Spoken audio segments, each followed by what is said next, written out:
Well, hi there and welcome. It's Monday and time for Monday Mastery. And it's 6 o'clock, actually 6:03. I'm running just a couple of minutes late. I have a new setup today, and forgive me because things are going to shake a little bit around here. The table that I'm set up on is not overly stable, so you might see a little bouncing here and there. I've taken my mouse off the table and set it on the chair or on the seat next to me so I don't wiggle and bounce and technical changes. Hey Addie, thanks for joining in. Happy Monday to you too. I hope you all had an awesome Memorial Day and were able to get out and enjoy. Hopefully you had nice weather to get out and enjoy, and I know I did.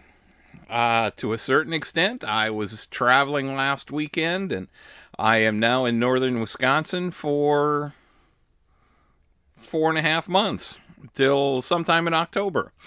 So, if you could just tell me real quickly, I did a sound check, but if you could, hey Sheila, thanks for joining in. If you could just tell me if the sound is okay.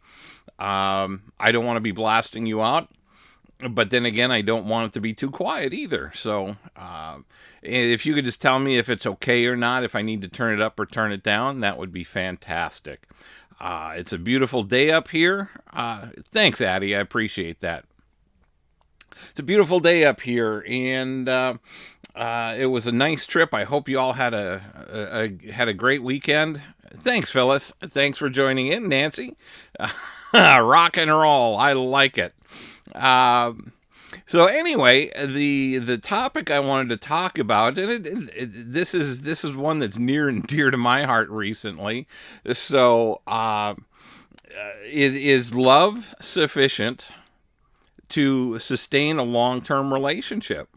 So I'd like to kind of get some of your input. I know I have a very distinct opportunity. Hey, Paul, thanks for joining in. Glad to see you're here. Uh,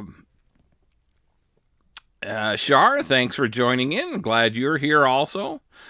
So tell me, what do you all think? Is a relationship sustainable on primarily on love? I mean, can you love your way through a relationship and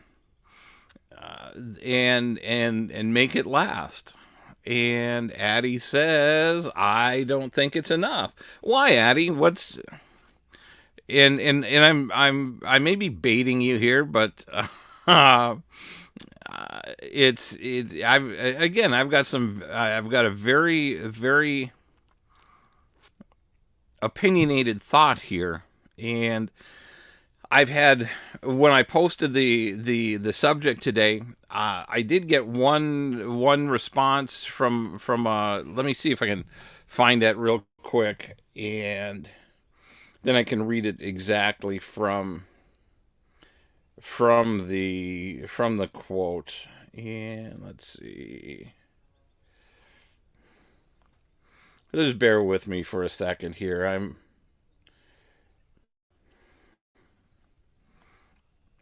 She said, uh, love keeps everything. However, there's also other ingredients into the relationship equation. Love, patience, commitment. You must have those to keep a relationship going. Also, communication. So, are those things enough? And so obviously her answer was no. It's a major factor, but you have to have some other things involved. Addie says, I think there's a difference between living or loving someone and being in love. Okay, I'll take that.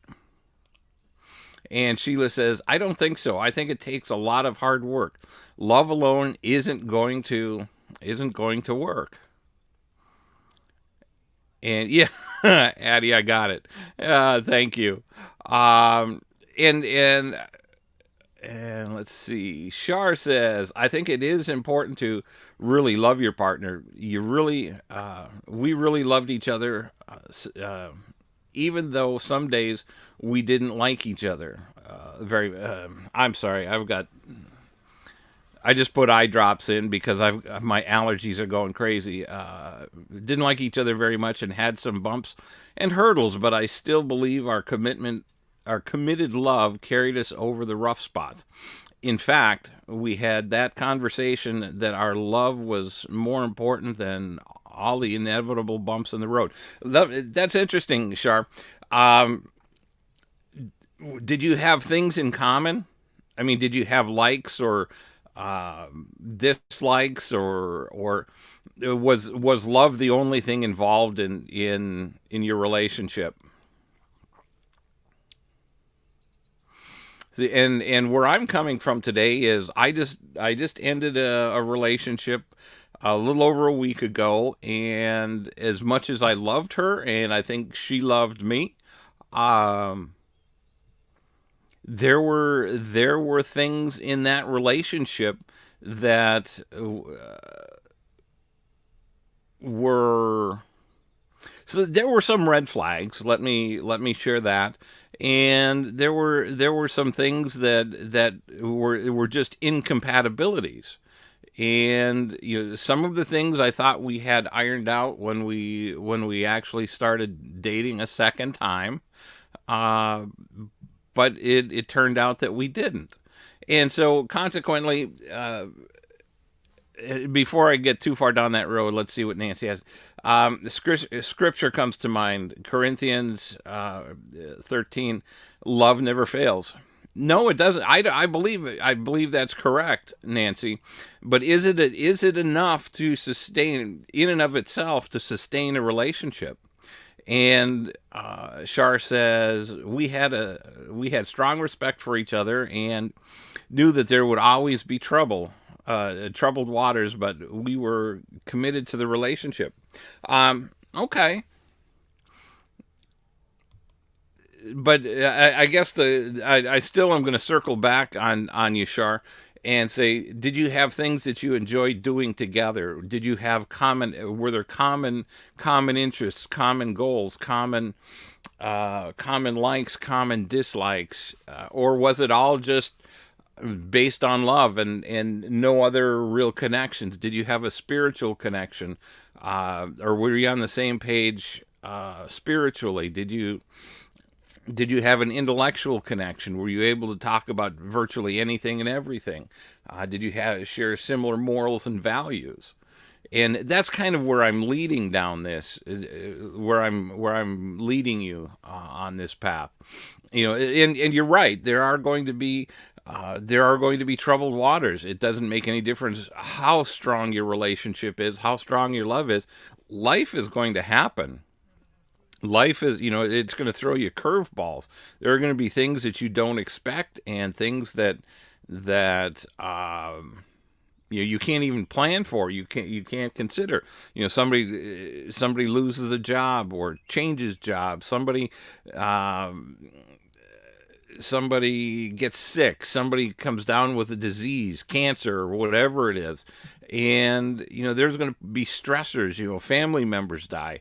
There's going to be stresses that happen, and you have to be able to roll through those and be able to work with each other. And love is an important factor there, but personally, I think there are a lot of other things involved. And hey, Terry, thanks for joining in. Terry says, no, I think you have to have more compatibility. I have loved, but they became more of a friend.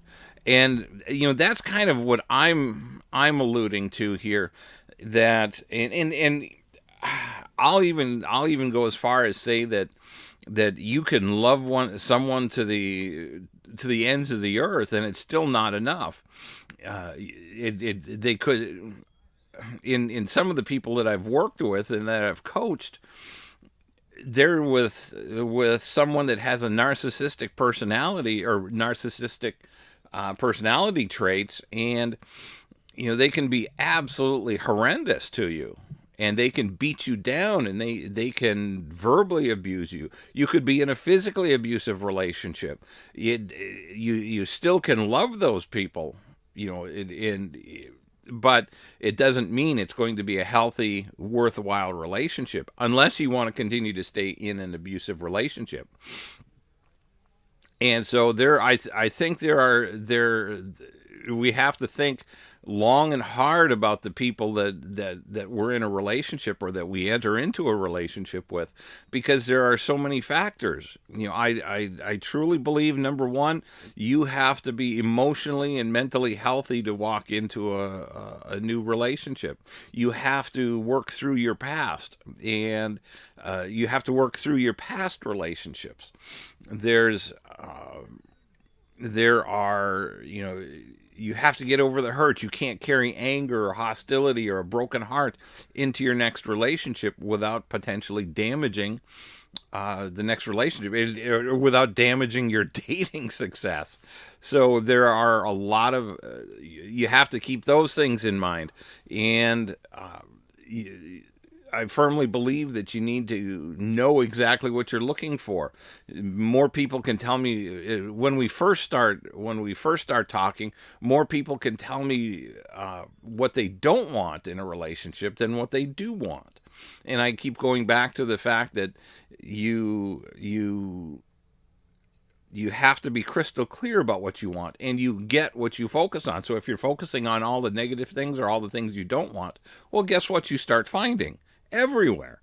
It's like the example that I use is, when you go shop for a car, when you're looking for a red Bronco, then what are you going to start seeing on the highway? You're going to start seeing red Broncos everywhere, because that's what your mind is focused on.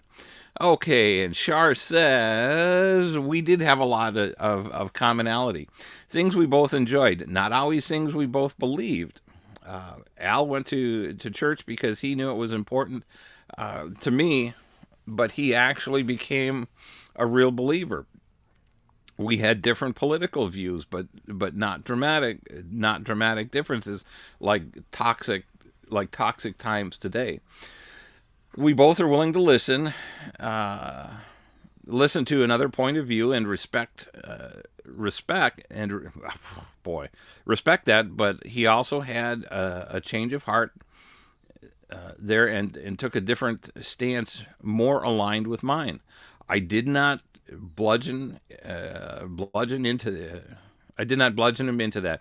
He was very intelligent, and see, and there's, I think there's a great example of Shar and Al, that no, they weren't on the same page, and it's awesome that the two of you went to church together, and that actually he was converted or saved. I think that's, it doesn't get any better than that. And a lot of times that, something like that takes continued exposure. And for me, I wouldn't have personally gone down that road, because that's not a journey that I want to take, in hoping that someone will start to believe the way I do. And that's literally the major stumbling block in my last relationship. We were both Christian, but we had beliefs that were about Christianity that were very different. And Nancy says, I'm assuming that was to Shar, that's awesome. And so there's and Shar, to the political point of view, I think that's, it depends on how important that is to you. I think if politics are a make it or break it issue, I think you may not have survived. But if it sounds like politics, you're different politically, that since it wasn't a make or break issue for either of you, then that's fine. And there are a lot of people that take that view, that, yeah, okay, whatever, when it comes to politics. So, and however you made it work, is awesome. There are so many variables, and everybody has to have their own set their own limits on what's acceptable and what's not. What I think is acceptable or what I think is right and what I think is wrong, for me personally in a relationship, can be far different from what anyone else thinks or what is acceptable for anyone else. And Terry says, we had differences that we respected each other for, but had enough interests and compatibility to build on. And see, that's important, Terry. I think that's so critical, that you have more things in common than not. And it goes back to the topic at hand: is love enough? I don't think it's love enough. I don't think love is enough. That there has to be more foundation underneath you. You have to you have to have an intellectual connection, a spiritual connection, an emotional connection, and the physical connection. It's I think all those things are foundational to every relationship. And if you don't have them, you're starting to work with, at best, a three-legged table. And while we can get a three-legged table to balance for a while, you put too much weight on one corner, and it starts to become unstable.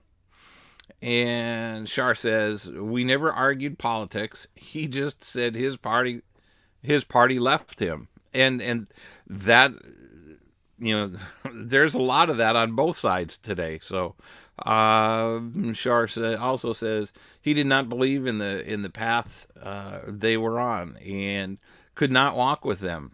Had nothing to do with what I thought, really.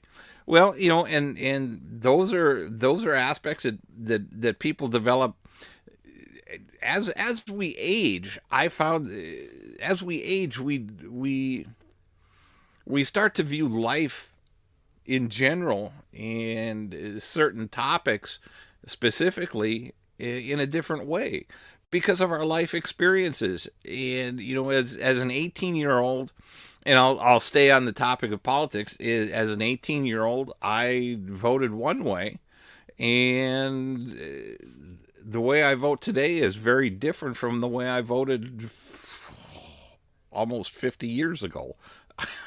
It's hard to believe. That's the first time I voted was 47 years ago.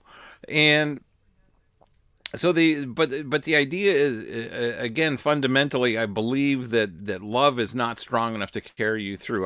Like I said, I've worked with love only. And I say that because I don't believe you can love somebody into being the person that you want them to be. I don't believe you can love them into being your soulmate. There has to be foundation. And Shar, you obviously had great communication with Al. You talked about things, and the important things were the important things, and the unimportant things were the unimportant things. And you focused on the things that the commonalities that you had, the interests you had in common, and those other things. Well, you worked through them. And as you said, as you've told me, and I can't remember if you said this in one of the Monday Masteries, or if you told me this in one of our conversations, that there were days or nights that doors got slammed. And I think all of us go through that. There's even a soulmate relationship isn't perfect. You're all going to have that time when life just happens. You come to a disagreement. Somebody says something in the wrong way. Somebody says something with a tone of voice that's misinterpreted, or somebody sends a text that is misinterpreted. And Lord knows, texting and written communication is so easy to misunderstand. There's been studies done that show that only 7% of the context of a conversation is actually what is said. In this case, the written word. The other 93% comes from body language, facial expressions, tone of voice, pace, the cadence, the volume, and so there's so much that's lost in a text or in a conversation, in writing only, and that's why I never suggest trying to discuss an important topic via text or via email. Let's see. Shar says that is the truth, and that was the conversation we had. Always time to say I'm sorry, even if it wasn't your fault, but for the event. Absolutely. And see, that's in a healthy, mature relationship, you do need to be able to say I'm sorry, even if it wasn't your fault, like you point out. It could be the situation. I'm sorry we had this situation. I'm sorry that I hurt your feelings. I'm sorry that I'm sorry for this misunderstanding. Because there are two of you. It's like the no fault driving laws, where nobody is completely at fault in an accident. Well, it takes two to create an argument. So if you're able to share that and come together and share your apologies, that's the way healthy relationships should work. And consequently, I think that the more mature, hopefully the more mature you get, the more open you can be, and to be able to share what's truly on your heart. Now, I've been reading, I've read this book 4 times now, and 3 times in the last month and a half. It's called How We Love by Milan and Kay Yurkovich. I strongly recommend it for everyone. I read it several years ago, and then I've listened to it on Audible in the 3 times in the last probably 2 months, and it's just shared some really valuable information with me. And I discovered that I'm an avoider. Or I have an avoider love style. When conflict comes up, I like to run and hide and go be off by myself. Or when I'm upset, when something goes wrong, I need to go into my man cave, and that's not always healthy. It's avoiding certain conversations. So let me try to get caught up here. Nancy says, but if I'm sorry is said, it must be sincere. Oh, that's absolutely true. That's absolutely true. And yeah, just a plain I'm sorry or sorry is not going to cut it. It needs to be a heartfelt apology from something like, Nancy, I'm sorry I hurt your feelings. It was never my intention to get this upset or to disrespect you or whatever the situation was. It needs to be, and I'll try to do better next time. It needs to be, that's a more sincere apology than just I'm sorry or sorry. Didn't mean it to go that far. And Paul says, hey, Paul, thanks for joining in.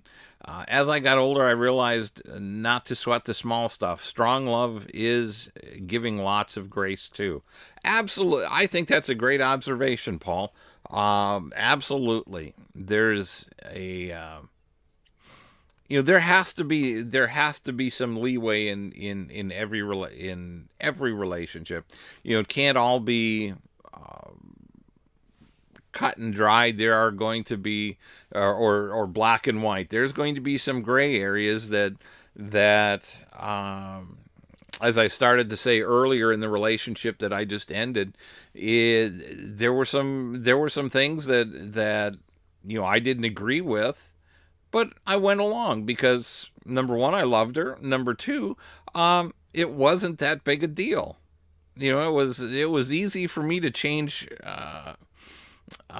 it was easy for me to adjust in a lot of areas, and I think one of the things that was true is that my memory was refreshed, or some things were refreshed in me when we got together.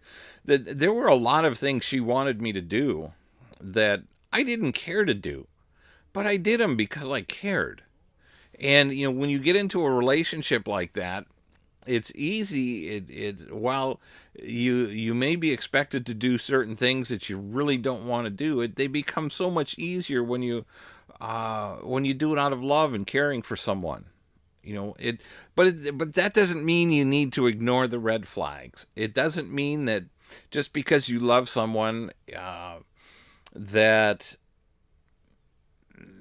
you want to continue pursuing a relationship or trying to work on it, when ultimately it's not the right relationship for you.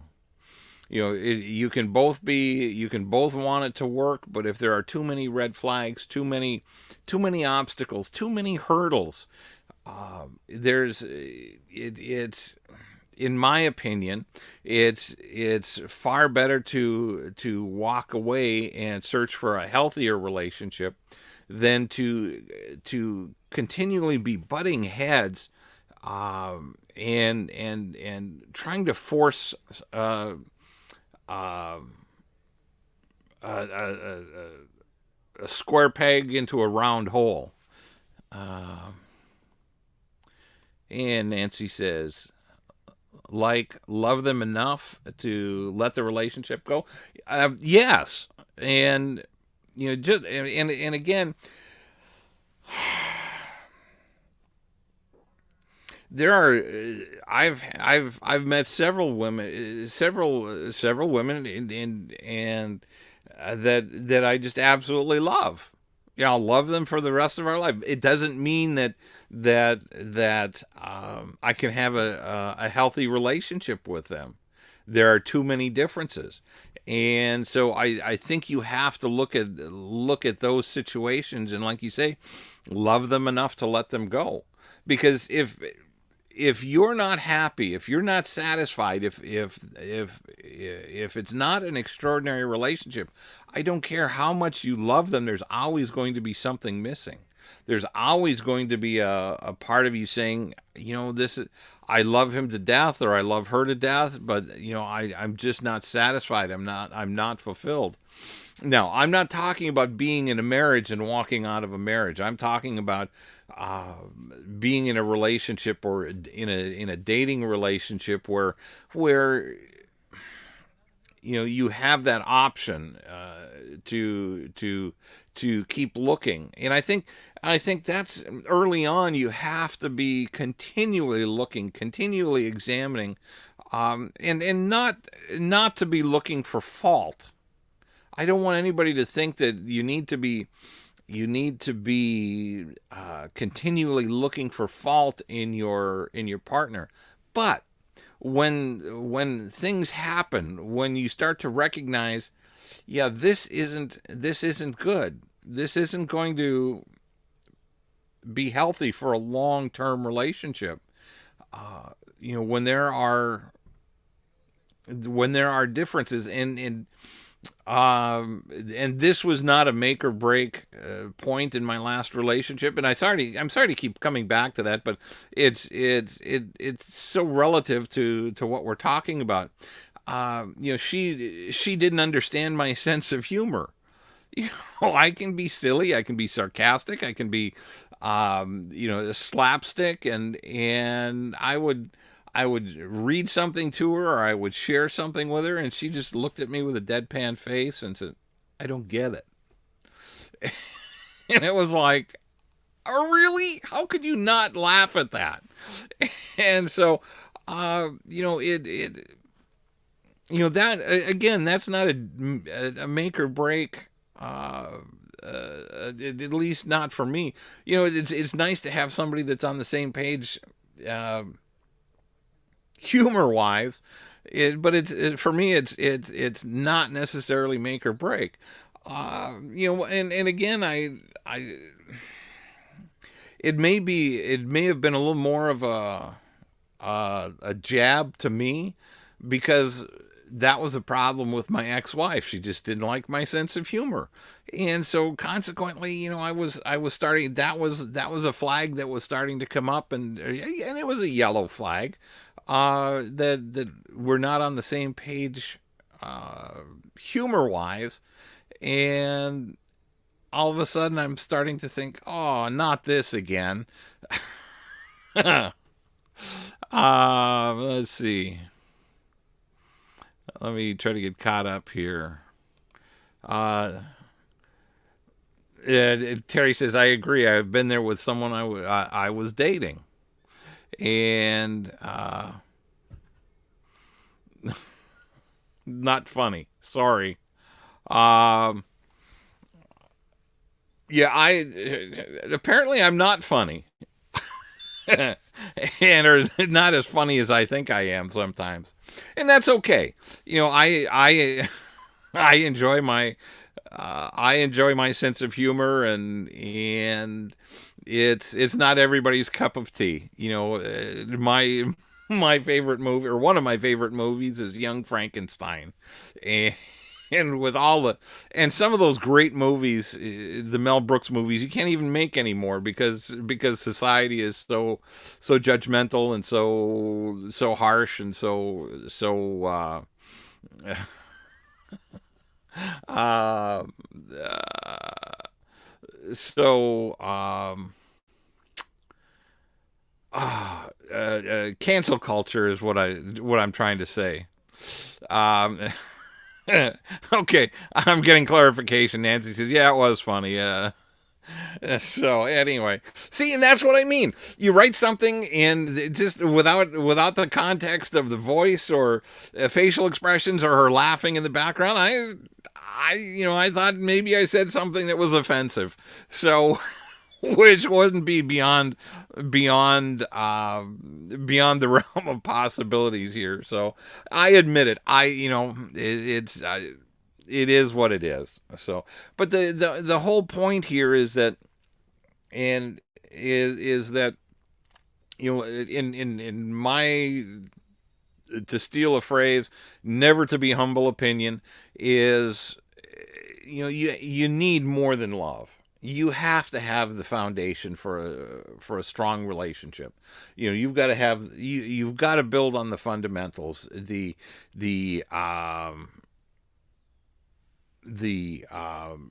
intellectual, spiritual, emotional, and physical connections. I believe that you need to be mentally and emotionally healthy. You need to be emotionally available when you start dating, and that could take time. I'll go back to the book that I was talking about. I'm sorry, I'm shifting here, and I'm in my camper, and it does jiggle when you move around. As much as it's shored up, it still jiggles. So anyway, uh, now I just lost my point. Where was I? Um, I'll find somebody. Somebody let me know in the comments.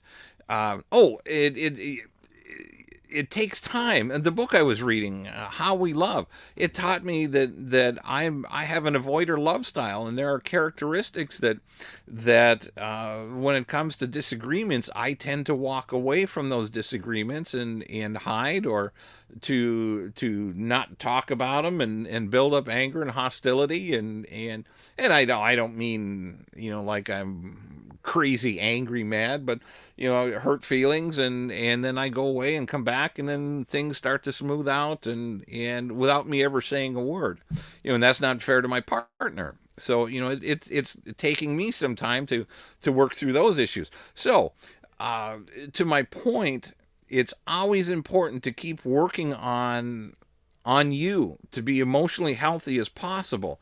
Um, And Nancy asks, how many love styles are there? Um, and that's a great question. There's the avoider, the pleaser, the vacillator, the controller, and the victim. Basically five. And and these are not love languages. Don't confuse them with the 5 love languages.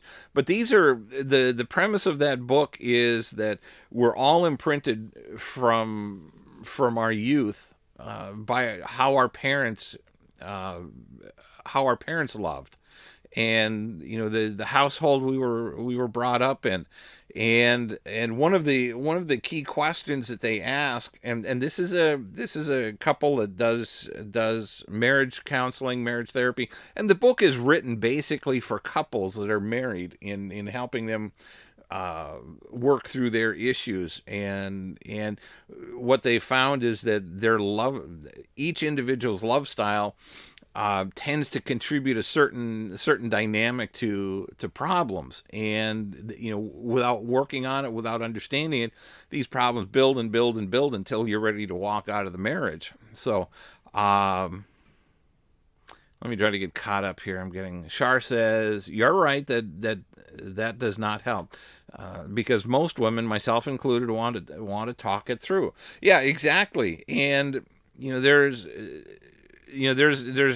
for me, there's only so much talking that I want to do, and then I need to walk away. And sometimes I will say, I need some space. I can't keep going like this. I'm getting angry. I don't want to have this conversation when I'm in this frame of mind. And if you can, and I've learned to do that. So that's part of my growing process. And Shar says, it never goes away if you only avoid. Never gets resolved, and we know how long a woman's memory is. Oh my God, yes. I don't know how you do it. You can remember verbatim words from a conversation 6 years ago. And there's if you guys have not seen it, there's a pastor, Mark Gunger. He does marriage seminars, and just go online and Google The Tale of Two Brains. It is absolutely hysterical, and it is absolutely dead on, and I'm giving you guys a lot of stuff to work on, but it explains how women can remember things tied to. Women tend to tie things to emotions, and I'm going to spoil a little bit here, but guys put things in boxes and we store them away. And only until we're ready to come back and remember those things do we get the box out and unpack it. And Paul says, men prefer a time limit to the conversation, but I realized with my late wife that was never possible. Well, and Paul, that brings up a great point that studies show that women will use about 2 to 2.5 times more words a day than men. And and I think that it's roughly, women will use about 20 to 25,000 words a day, and men will use 10 to 12,000. And so to your point, Paul, we normally, when our woman is starting to explain something to us, we as men tend to go into fix-it mode. And that's not always a healthy way, because a lot of times, and ladies, you back me up on this, you just want to be heard. You're there to share your day, to share what went on. And if you're dealing with a problem, then as you're talking about your problem, you're starting to solve your problem. You're not asking us to help, you're just asking us to listen. And that's one of the other things that I've learned to do is many times when the conversation seems to start rambling on, I have to stop and say, are you wanting me to just listen, or are you asking me for help? And I get an answer. I just want you to listen. Okay, then I keep my mouth shut, and that's how that's how you can diffuse. Will you ever get to the point? And with my ex-wife, that was and she could just, I think she used probably 3 or 4 times the words that I used. uh but there were times it was like, oh, come on, can you please just eventually get to a point here? And so, for ladies, from our perspective, sometimes you need to be a little more succinct, but I understand that you're working through the issues. And Nancy says, yes, we want to be heard. And that's important, because that lets you know that we are actually listening, and not trying to figure things out for you. And it's important that we be able to, as you couple up, or as you become a couple, or start dating somebody seriously, that you can have those conversations. And those are things that are relatively easy to do. They take practice. Paul, Paul, I'm going to use you as an example. The next time you're sitting there visiting with a lady, and she just seems to be rambling on and on and on, and about a problem or an issue, it would be helpful to just ask, are you wanting me to just listen, or would you like me to, are you looking for me to help you with a solution? And when you do that, you'll totally disarm her, and because she's going to say, well, I just want you to listen. And the next thing you know, she'll wrap it up, and she'll be much more appreciative of your input. Shar says, and you actually care what's in our heart. That's absolutely right. And as a guy, we don't always know until we listen, and until we truly listen and let you explain what's going on. And that takes practice for guys. We need to, as guys, we need to sit down and listen, and be open to listening. We can't always want to rebut, or we can't always want to give input, and it's just a matter of letting the lady share. And I don't know Paul. I don't know what other guys are on here tonight, but guys, I hope you're listening to this, because this is important stuff for all of us, for strong communication in any relationship. And Paul says, oh, hang on. And Paul says, yes, in my experience, they just want me to listen. And I am fine with that now, from experience. And sometimes, yeah, experience comes from, what is it? Anyway, experience comes from mistakes. And I'm glad you've learned that lesson, Paul. So, and Terry says, yes. And Nancy says, we need to hear our men as well. Absolutely. It is a two-way street. Communication has to go both ways. And you have to be able to listen to what your man has to say. And typically our stories are going to be short. Yeah, I mean, if we're true to form, our so it's takes about half the time for us to explain our stories, and I'm saying that in jest, because guys, like I said earlier, guys typically use less words, but that is critically important. Great communication. I believe the 5 love languages is extremely important. You can have a great relationship without it, but I think you make life so much easier if your partner is speaking your same love language, or you're speaking theirs. Terry says, if I need the guy's help, I'll say I need your help with this, or your opinion, but I may not take your opinion. Absolutely. And it never hurts to ask for an opinion or for help. And you know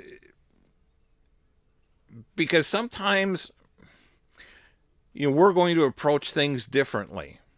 And I don't care who you are, if it's guys talking to guys, women talking to women, or men conversing with women. We all have different opinions and different ways of approaching things, and it never hurts to say, "Hey, what is your opinion on this?" And you take that feedback and weigh it, and if it works for you, great. If it doesn't, okay. Um,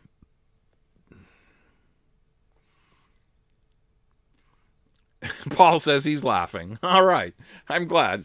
Kind of got a couple of chuckles in the show tonight. Um, so that's why it's so important. It's you have when we were kids. You had the songs out there about we can live on love, and and I'm dating myself here, the era of hippies and whatnot, that everybody wanted to live on love, and you know nothing was a big deal, and it just if you have very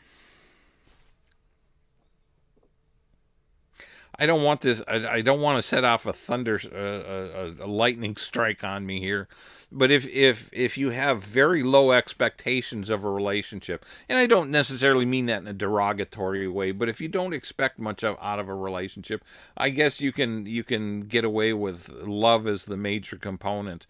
But I also in being somewhat analytical, I think you can also have an extremely strong relationship, probably not quite a soulmate relationship, but you can have an extremely strong relationship if you have all the components of an extraordinary relationship, except maybe the love. It would not be an ideal relationship, but that's it. Terry, that's exactly. Love will keep us together. Oh gosh, who was that? Was that Captain and Tennille? Um, and so that's the Wayback Machine.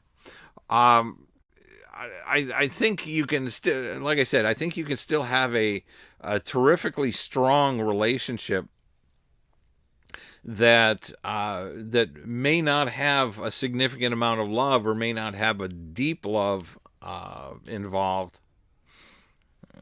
Yes, here they go. Yes, Captain and Tennille, C and T. Yep, absolutely. Yeah, that was my era of music, and I enjoyed a lot of that. Let's see. Shar says, Al has been gone 5 years this week. Have not come close to finding that again. And Shar, and with all due respect, I think it just takes time. Hey, Brandy, thanks for joining in. It takes time. You had an extraordinary relationship with Al, and you have a higher bar set than most of us, because you've experienced it. Most of us have not experienced that extraordinary type of relationship, and so it's going to take time to find that connection again. It won't be the same type of connection. You'll find somebody that will connect with you in different ways. It will be just as spectacular. It may even be better. But he's out there, and it's a matter of continuing to look and finding that. Now, I've just had two people tell me this week that or in the last few days, that one gal reached out to me and said, just she said she, after 2.5 years of searching, and she found her soulmate. and she read my book, and she said I've kept her out of relationships with the wrong people because she followed the process, she followed the advice in the book. And so I firmly believe a lot of it has to do with how active you are. It has to do with how many dates you have. It is a numbers game. It just takes time, and it I look at and I can look at your situation, Shar, and start thinking, well, 5 years is really about the time that most women are starting to get ready to date, or they really start to feel comfortable dating. And there's some variation there, but it's just my experience and I should say widows. I want to clarify that widows, it generally takes about 5 years to get to that point. And I know you've been dating and you've had a couple of relationships in there, and I'm not condemning you for it, or saying there's anything wrong with that.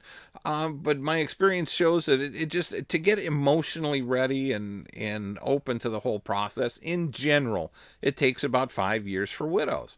For guys, for widowers, it's generally a little bit less, because we kind of compartmentalize our emotions and tend to push through a little more quickly, probably, than we should. Hey, Brandy, thanks for joining in. Brandy says, I'm so glad to see you're back online. Oh, thank you. And I've only been back not too long, a few weeks. And Shar says, I'm 76 this year. My biological clock is ticking again. Yeah, I understand. And even in my course, and I've not long ago, Shar. You may not have been watching at the time, but I shared a story about a guy who was divorced, or widowed, less than 6 months, and he was already in hot pursuit of a new wife, and he hadn't taken any time uh, to really heal and grieve the loss of that, not only his wife, but the loss of that marriage. And he's, the last time I heard from him, he and some woman have hooked up, and they're traveling and doing whatever.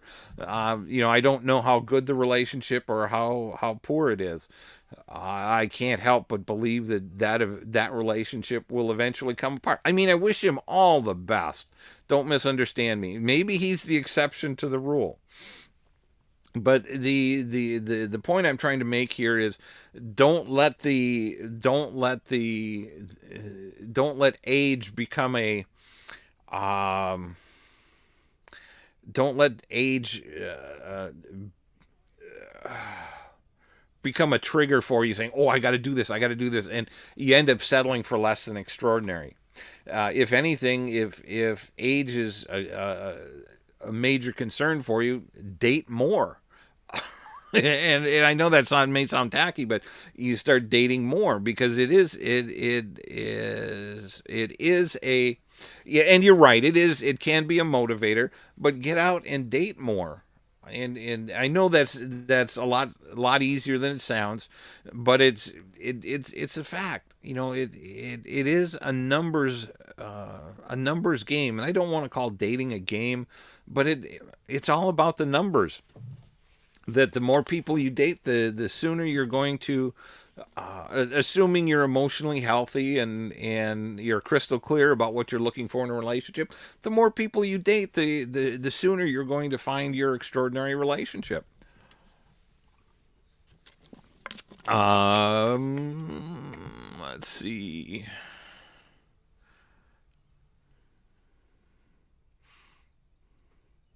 And I'm going to share this with everybody. I don't know if everybody could see this. Terry says, Shar, know your worth and hold out for the right connection. My husband has been gone 7 years, and let's see. And she says, I know widowers that were in hot pursuit within weeks. I know it just it just because that type of situation is not only are they not taking time to heal from their losses or recover from the losses of their spouse and the loss of their marriage, they're going to start doing damage to their upcoming relationships because they're not emotionally ready. I believe that firmly in my heart of hearts. And there with every situation there are going to be exceptions. I'll grant you that, but not every situation is going to be ideal for just jumping into a new relationship, because all you're doing is you're looking for guys that are doing that, or even ladies. And there are some ladies that dive into that, dive into dating looking for that replacement, the idea is not to just find a replacement. You want to find that extraordinary mate. Most of us have not had that. Most of us 85% of us, or maybe a little bit more, have never experienced an extraordinary relationship. But the idea, the concept is to wait, be particular, find that special someone that has everything that you want and nothing that you don't want. If you start to, and again, I'm sorry, I'll go back to my last relationship. I started over the last 4 or 5 months, I started to recognize or learn that there were things that she just didn't like, or she wasn't going to like. She was that I liked, that I enjoyed. Being outside in the wind was a problem. And to come up and go sailing, you got to be in the wind. It's just cold weather. I like to come up and go skiing. Okay. She didn't like cold weather. So, there were compounding things that and those, and I'm sorry to keep bringing that relationship up, but those are, I'm trying to use that as an example, as things that flags that start to pop up, that saying, oh yeah, I got to pay attention to that. And you can't go around and say, yeah, I can talk her into that, or I can talk him into that. Or once she experiences it, she'll think a different way. She'll start to think like me, or he'll start to think a different way. You can't love somebody into liking the things that you like. You can't love somebody into being your clone, or being who you see they can be. Love isn't that strong. Anything that you try to change about someone to make them the person that you want them to be or think they can be, out of love, is only going to come back and bite you in the long haul, because you're forcing them to change or asking them to change, and when it's not in their comfort zone. And they may change temporarily, but what happens is they're going to come back and revert back, and they're going to do it angrily, and they're going to be angry at you for trying to change who they are.